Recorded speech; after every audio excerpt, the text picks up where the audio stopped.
చాలా excellent food. ఎందుకంటే there are officers who are posted to ensure that every cadet gets the required nutrition for the day.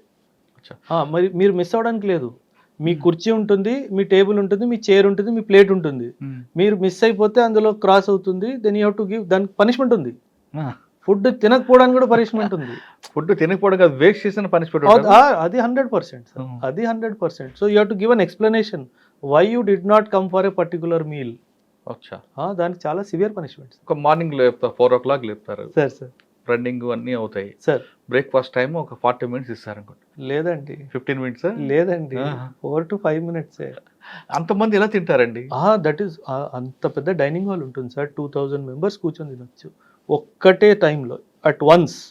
అంతమంది waiters ఉంటారు మిమ్మల్ని serve చేయడానికి.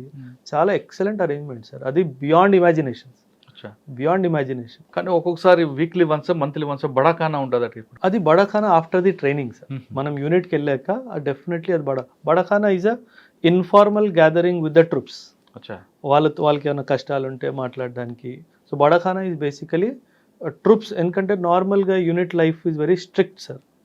So వాళ్ళకి కూడా ఒక ఎంటర్టైన్మెంట్ ఫ్యాక్టర్ ఉండాలి అనే డైమెన్షన్లో బడాఖానా పెడతారు సార్. అది కూడా చాలా బాగుంటుంది sir. Barakhana was my favourite time. ఎందుకంటే వాళ్ళు సార్ ఆఫీసర్ అని మర్చిపోయి వాళ్ళ మనసులో ఉన్న మాట చెప్పుకుంటారు సార్. అది చాలా బాగుంటుంది. ట్రైనింగ్ అయిన తర్వాత ఫస్ట్ పోస్టింగ్ ఎక్కడ ఇస్తారండి? హవల్దార్ ఇస్తారా? డిపెండ్ సార్, మీకు ఏ రెజిమెంట్ అలాట్ అయిందో. ఇప్పుడు యూపీఎస్